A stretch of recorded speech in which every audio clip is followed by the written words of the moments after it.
Alora was shaking as she sipped her wine, trying not to draw any attention to herself as she kept her movements casual, leaning back against the smooth rock of the cavern wall.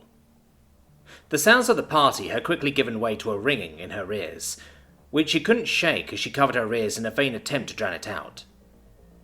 But even then, she felt it through her fingers as a numb tingling that she fought to try and calm down.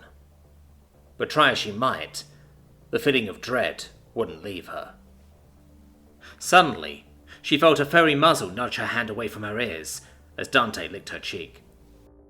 The dog wouldn't let up, as Alora found herself patting and stroking his fur on reflex, her mind still distracted by what had just happened. She thought she was past the influence of her family, and that she would be able to live her life in peace, but the empathic link bound to her by her older relatives had reacted strongly to the moment she had shared with Jack. They had to know what she had wanted, and what she gave into, and they were not pleased in the slightest. What would they do? Why couldn't they just leave her alone? They had wanted her out of the way by sending her to school at Higher Station Basilar, with a pretext to restore and maintain a long-forgotten and decrepit holding that was mostly ruins, which she had done to great effect. Now she was happy here, and had done what had been asked of her, so why couldn't they just leave her be? Well, the enchantment did not physically control her. She could still do what she wanted, though it would not be a pleasant sensation, as her aunts and uncles made their displeasure known. What if she broke the enchantment? It could be done, but what would the response be when she did so? Could she stand up to whatever her family would send her way? Possibly. With her friends by her side. Now she knew how Jack had felt when they backed him up to see the Oracle and assault the Pallid Pit. Alora, are you okay? She looked up to see Krill and Arlox peering down at her with concern, as Dante kept trying to distract Alora and calm her down, poking her with one of his paws. I'm fine, Alora managed to get out after a few moments, before going back to stare at the ground. Krill looked at Arlox with a knowing look before putting his arm around him and whispering in his ear. Arlox quickly nodded in understanding before slinking off. Krill hesitantly placing a reassuring hand on the Aladri's shoulder as she fought to keep her hyperventilating under control. She felt a shortness of breath and pushed back the sensation to retch as Krill quickly placed a pot at her feet just in case. Where is she? She heard a familiar voice call out, as Luvia quickly made her way through the crowd, Arlox hot on her heels before Krill stopped him, shaking his head before leading him away. Alora? Hey, Luvia, Alora groaned, as her friend sat next to her on the other side of Dante. I'm fine. Clearly, the dragon sarcastically replied. What happened? Just something that happened with me and Jack. Honestly, it's not... What did he do? Luvia interrupted, face turning serious as Alora saw her form begin to enlarge, horns and claws elongating in her smouldering rage. If he's done something to you, I'll... No! Alora almost shouted at the dragon, who quickly calmed down as she cocked her head, expecting an explanation. It was nothing like that, Alora sighed. Just my family showing their disapproval over something we did. Oh, if you say so. Luvia calmed down, reverting her form to her usual less menacing self. What actually happened then? Chiyo was perched high up on a ledge atop one of the last statues in the main entrance hall, idly observing the mingling masses below while she waited for the next activities to start. She had lost the others a while ago, and was content to just chill out, using her power to lift herself high up until any activity that took her fancy began.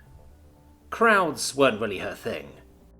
Too much emotion from too many people in an enclosed area would start to take a toll on her mind sooner or later, so she preferred to be alone at times to center herself.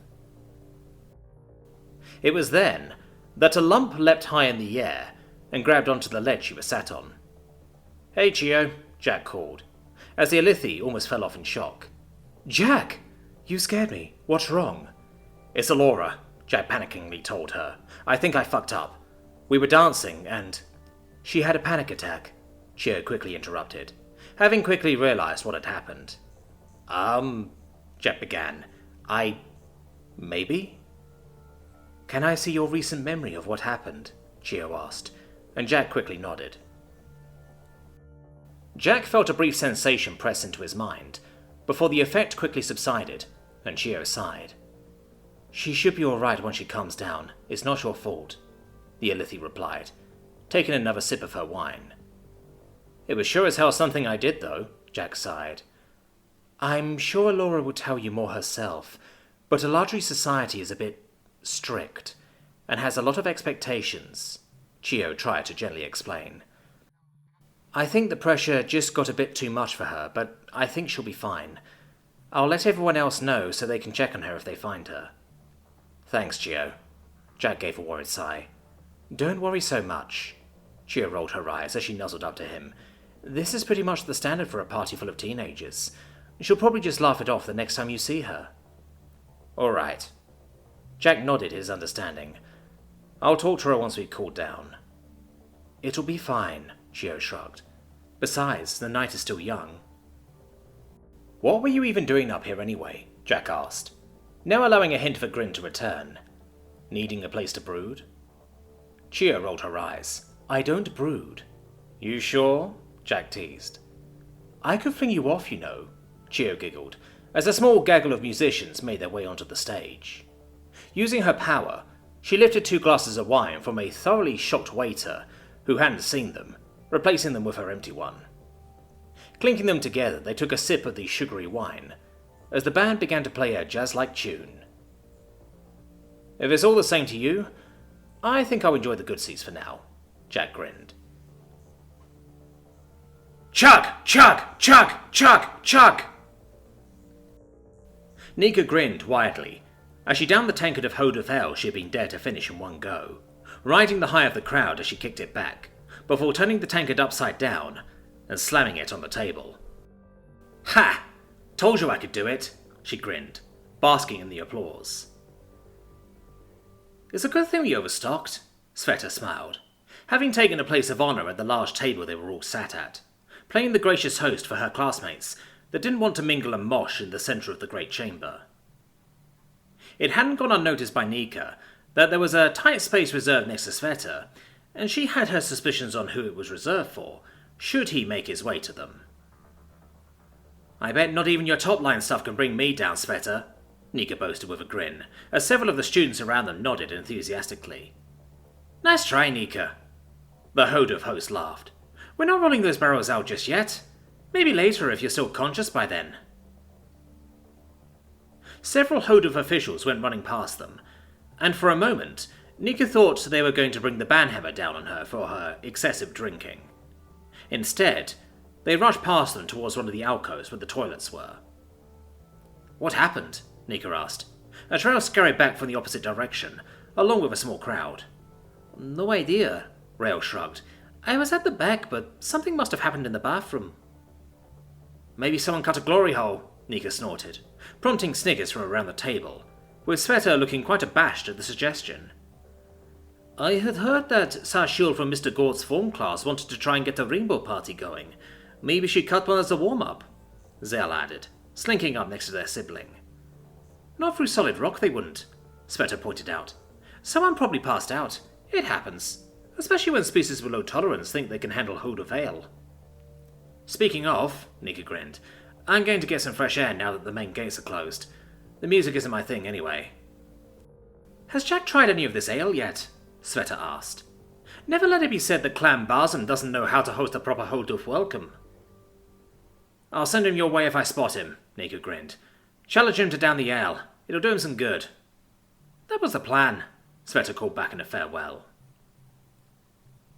Nika sauntered out past the large crowd of still dancing partygoers, not seeing any of her companions, but smelling something cooking past the gate. Grabbing a cup of water from a waiter on the side, her eyes widened with glee as she spotted a flat-top grill with several different types of meat sizzling on top. Next to it was a set of hard bread-like shells to stuff the meat in. Hey there, a voice called out. It was one of the Clan Barzan nobles, the woman who had stood just behind the speaker that had started the party. You hungry? Damn right I am, Nika grinned, as she grabbed one of the shells. Pay up, people, Seffi grinned, as she won yet another round of the game they were playing. Raking in the pot, she turned around. Sure you don't want to play Critch? I'm good, thanks, Critch snorted. I know better than to play you. Yeah, I'm out, one of the players grumped, as the rest rage quit in similar fashion, leaving the room, leaving the two of them alone.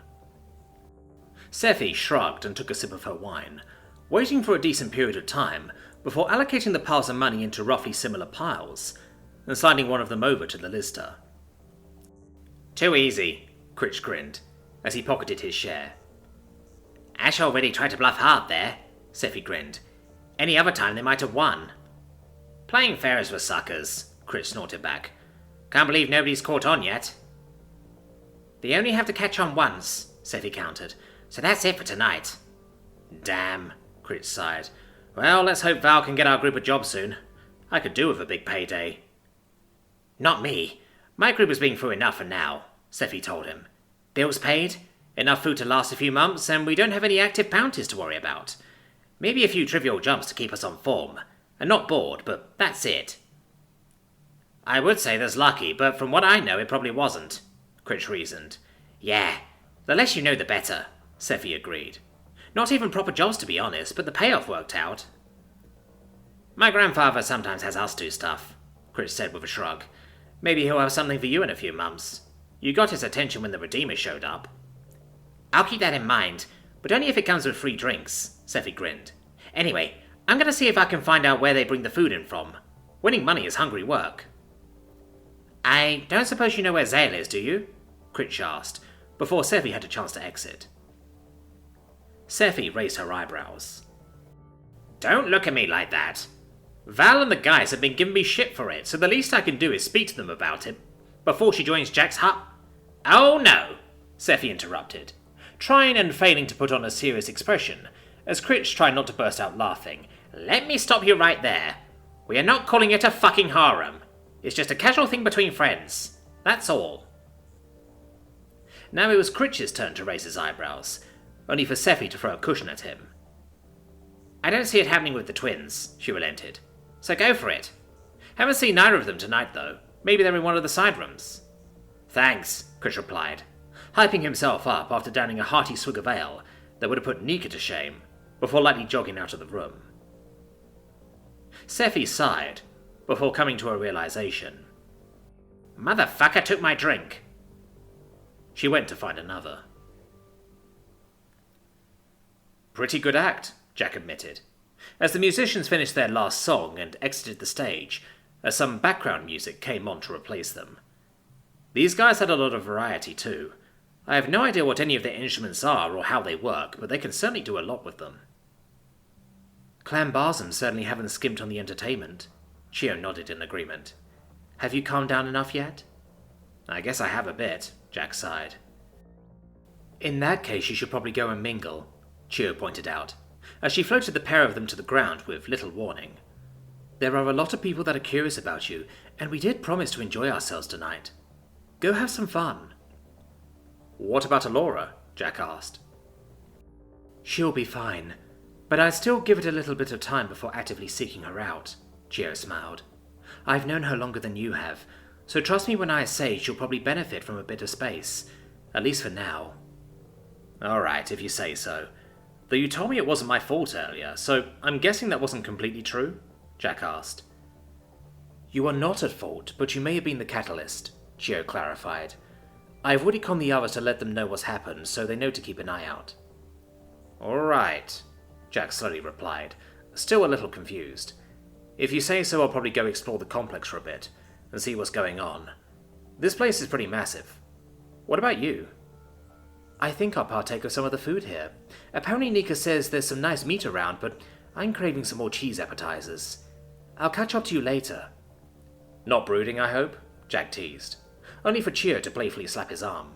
No promises, the Ilithi retorted, holding Jack's arm for slightly longer than necessary, before the two parted ways. So, like that, huh?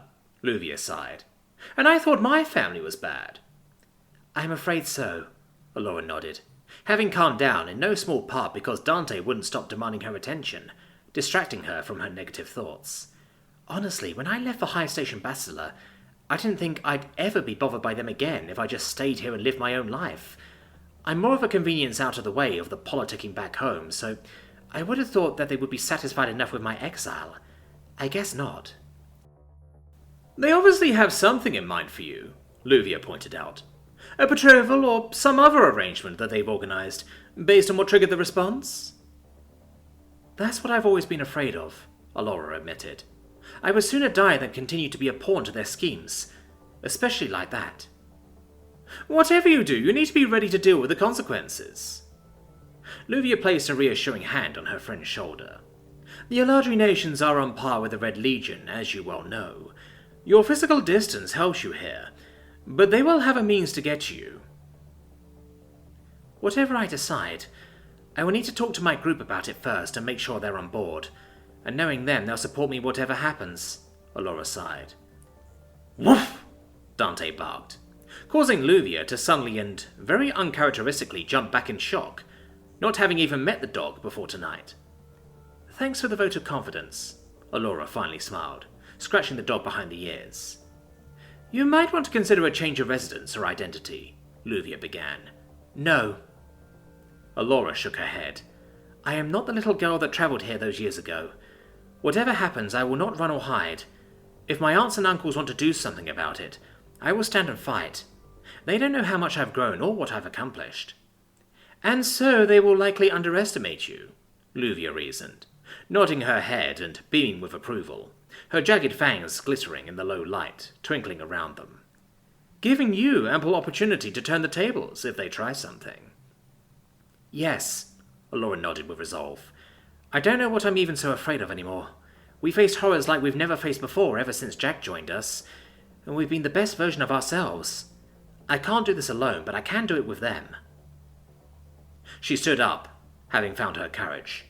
But first, I have a party to enjoy. I'd be damned if I'm going to let my ship-path family continue to get in the way of that. Thanks for listening, Luvia.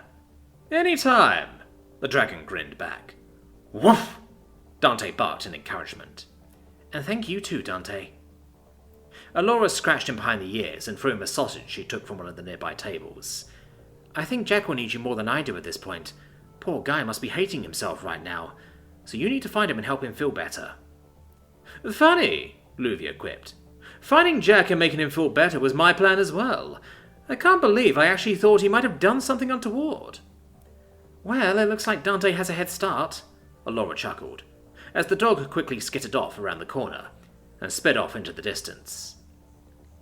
I can't believe I'm competing with a beast you've picked up of all things, Luvia pouted.